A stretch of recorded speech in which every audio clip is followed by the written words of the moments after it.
Hey, it's Luke at HIP, and if you've been listening to the Grow Ortho podcast maybe for weeks, months, or in some cases years, you know that we typically interview an industry expert, whether it be someone working in the office or a consultant, or just a strategic partner for orthodontists. Well, we're going to change things up just a bit, and this year we've actually released 4 books.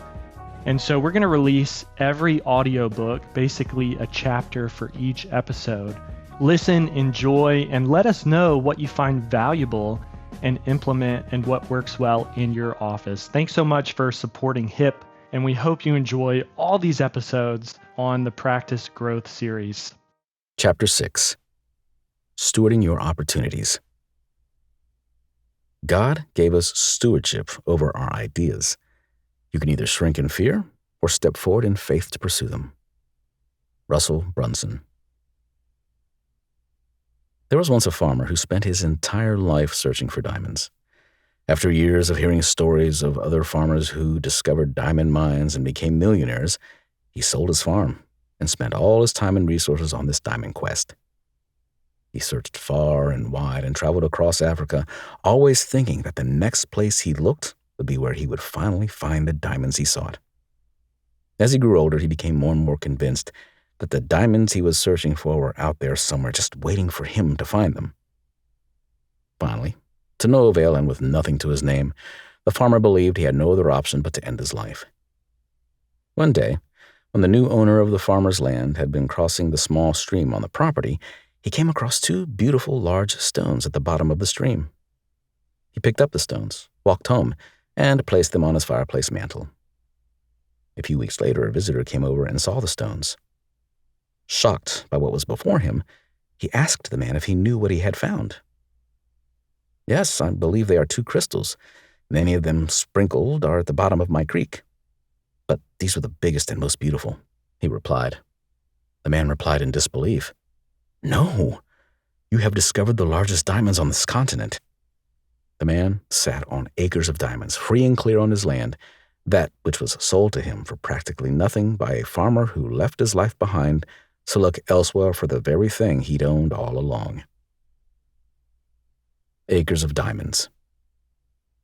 The Acres of Diamonds story was first introduced to me when I read the book Lead the Field by Earl Nightingale. It reminds me of when I was in my early 20s and still trying to figure out what I wanted out of life. Back then, I believed that what would make me happy would be far away from the small town I was born and raised in. I moved to New York City because of its big city allure, and I thought it would be the answer to building a successful career. I took a job with one of the best motion graphics studios in the industry, knowing full well I'd have to sacrifice other aspects of my life to work the long hours required. During this time, nothing could have stopped me from going. I had the mindset that this was what I had to do if I wanted to be successful. It wasn't until I lived in this new life that I had wanted so badly that I realized it wasn't for me. I had grown tired of working days and nights throughout the week, neglecting self-care and hobbies for the sake of my career, and ultimately missing my family, friends, and life back home. I knew that if I continued living this way, I would become even more miserable than I already was. I needed to make a change. I started reading many books about entrepreneurship, and the more I read, the more I realized that the side of me that had been hindered during this journey could revive itself if I put my all into it. I learned about developing a positive mindset and listened to the stories of my role models. I realized that I was destined for something more significant and had the means and mindset to do it if I was truly dedicated. As these revelations took hold in my mind, I also realized that the girl I'd been friends with for so long back home was the woman I wanted to spend my life with. I had many epiphanies during my time in New York. I moved back home, asked that girl on a date, and began thinking of ideas for my first business. Then, as time passed, I married that girl and grew my first business.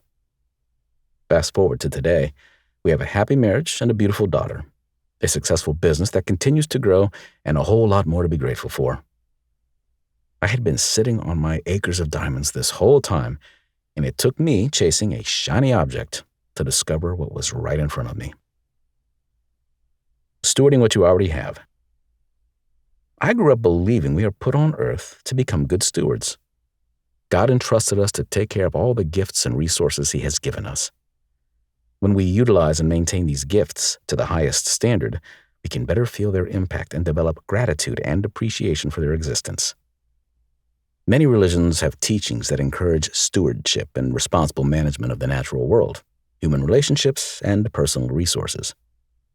In the Christian tradition, for example, stewardship is often understood as a way of living out one's faith by being responsible and faithful stewards of the gifts and resources that God has entrusted to us. This can include taking care of the natural world and its resources, using your time and talents to serve others and positively impact the world, and being a good steward of your personal resources, such as your practice, money, and possessions. I would say many of us are guilty of neglecting these gifts because we no longer see them as such. We become used to their existence and take them for granted. We spend less time exploring what more they could offer and more time searching for other means to fulfill our wants and desires. The farmer in the story could have become a millionaire if he had taken the time to invest in his land and search for all it had to offer. But he decided to mine somewhere else rather than steward what he already had. Perhaps he had seen those stones in his stream, but he wasn't aware of what a diamond in the rough looked like. Perhaps he ignored them because he didn't believe something so precious could exist in his own backyard. On the other hand, the new owner saw the beauty in the stones before he realized it was a diamond. He took that opportunity, and it resulted in something great. Stories like these make you realize what life is all about. As a father, I'm teaching my daughter about good stewardship so she can develop an appreciation for the gifts in her life at an early age, whether it's her family, friends, food, or material possessions, just as my parents taught me. Applying good stewardship to your practice. Your practice, as it is right now, is your acres of diamonds story. It is a gold mine of opportunities waiting to be cultivated and polished. I want you to think about your practice and tell yourself how you feel about it. What makes you happy about it? What would you like to change? Is there something holding you back from where you want it to be? Take a few moments to think about the answers to these questions. If you compare it to other practices that you consider better than yours, what makes them better? Is it the team? The patients? The location? There's no such thing as a bad practice, but there are orthodontists who believe their practices are bad because they're not as successful as the others around them. Yet orthodontists spend the same amount of time in school learning how to be a doctor and have the same capabilities. So it might be time to consider this. If the grass is greener on the other side, it's probably because it's getting better care. Those better practices aren't better because the doctor is superior to you. They're just putting more effort into cultivating and caring for their resources. They simply apply the principles that I am sharing to sustain a better mindset and higher energy. They are positive and focused on expanding. In a recent podcast, I asked Dr. Ben Fishbein about the importance of stewardship in his life and practice. According to him, the most financially successful orthodontists he knows runs a one doctor and one location practice and only works around 10 days a month. This individual has effectively stewarded their resources within their business, pouring everything into maximizing their profits. Dr. Fishbein emphasizes the principle of stewardship to achieve success and encourages others to avoid duplicating subpar models. Many orthodontists make the mistake of expanding too quickly, adding too many associates and locations without fully optimizing their existing resources, ultimately leading to lower take-home pay. What would happen if you changed your mindset and began applying the principles of good stewardship to your practice today? You already have everything you need. You just have to realize the potential and opportunities in each of the following aspects of your practice. No bad leads. Let's start with your leads. Have you ever caught yourself or your staff saying that you are getting bad leads? I want to make this clear. There is no such thing as a bad lead. Have you ever blamed your current situation on bad leads? When you automatically jump to that conclusion, you have sold your land for next to nothing, and the next owner will profit from it. To steward your leads properly, you have to begin thinking that every lead is a new opportunity which can only reveal itself if it is nurtured properly. Orthodontists often forget that a lead is just a person. You cannot fault someone who has taken time out of their day to inquire about a service they hope will improve their life. What you should be asking is, who is responsible for tending to that lead? If this person is not putting in the time, energy, or promptness required to nurture the lead, and they go somewhere that does, why is the lead deemed the bad one? Recently, at a Fishbein Fundamentals event that HIP co-hosted with the Fishbein team, doctors and their staff asked how to handle different leads presenting with all sorts of problems and concerns. Every question was about how they were troublesome, asking for too much, or just not fitting the mold of the perfect patient. After, Amanda Floyd, the COO, and her team did an excellent job suggesting solutions. Dr. Fishbein said they could just send those patients to him, and he would take care of them. While at the moment it was funny, he simply showed his compassion as a human being, recognizing that people wanted help and that he could serve them. Dr. Castilla understands that the vast majority of people are just not ready to start treatment due to financial reasons, and the others who do not want to start aren't able to for several reasons, including dental clearance. You're going to get many people that are just not ready to start due to dental reasons. They have cavities, need a serious cleaning, and probably haven't seen a dentist in a few years. Unfortunately, I hear many orthodontists say that they're always getting leads that are not ready because they have cavities. Do you want to know how I respond? Why don't you help them address those problems? It's important to develop a dental clearance process in your office to help those people. Bring their teeth back to health so they can finally achieve the beautiful smile they've always wanted. You have to have a service mindset. If you do that, it's like a 2-for-1 win. They'll eventually get braces, but in the process, they will first bring their teeth back to health. Again, it's understanding you're not there to be the star of the movie. You're there to be Yoda. I want you to stop using the phrase, "I have bad leads," and replace it with, "All leads are good leads," starting today. Then retrain your team to do the same and reinforce speed to lead from front desk secrets. If they put in the required energy and pursue every lead from the minute they inquire about your services, this will no longer be an issue for your practice. Nurturing your pending list. It can frustrate your team when a prospective patient declines to start treatment. They've put in all this effort from the onset just to be rewarded with, "I need to think about it." That's the nature of business. Not everyone will be ready to commit to something just because you want them to. In this situation, the best thing to do is to continue to see them as prospective patients until they start or explicitly tell you they are no longer interested in seeking your services. There could be many reasons they need to hold off starting treatment, and it's probably not because they magically lost interest. Implementing a system that keeps your team on top of the people on the pending list is a great way to keep the momentum going. Making this a regular daily activity rather than something your team does when they have time lets the person know you care and ensures there is an opportunity for them to return when they're ready. People will always appreciate the kind gestures you extend to them, especially when it's coming from a team that continuously shows appreciation for everyone who walks through their doors. At a Fishbein Fundamentals seminar, people asked how often you reschedule someone who cancels consistently and how long you continue to call someone who says they're not ready to start. Unanimously, every team member agreed that you call them and reschedule them until they start treatment. From that point forward, you treat them with the compassion and respect everyone deserves. Recognize each member of your team. A little recognition goes a long way. Whether it's thanking your team for a job well done with a gift card to their favorite store, or promoting your rock star front desk coordinator to a higher position to acknowledge their hard work, your team members will not forget the times when you've shown your appreciation for their contribution to your practice. Think about how far they've come with you and how every day is a new opportunity for them to learn and grow.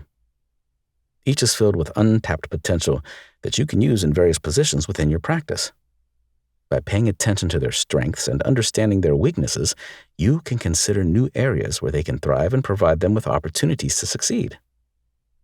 Alex Perry, Director of Patient Care at Fishbein Orthodontics, loves celebrating successes with her team in the Patient Care Center.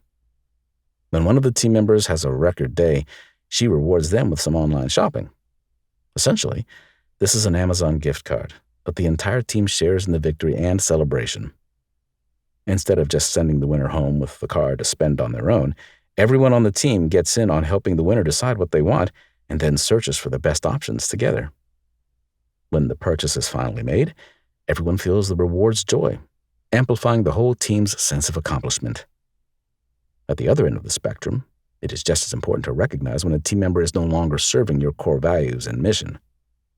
As difficult as it can be to cut an employee loose, you would be doing a disservice to them and your practice by keeping them on longer than they should be there. It can open the door for new employees to make their mark and begin their journey with you. And it will give the previous employee the option to consider new opportunities that align more closely with who they are and what they believe in. Ensuring your vision, mission, and core values drive your business. You've put the time and effort into developing your vision, mission, and core values. But could you tell me what they are if I asked you right now? How do you know if you're on track with your mission or not if you don't review it regularly? Are your goals aligned with your vision and mission? How about your procedures?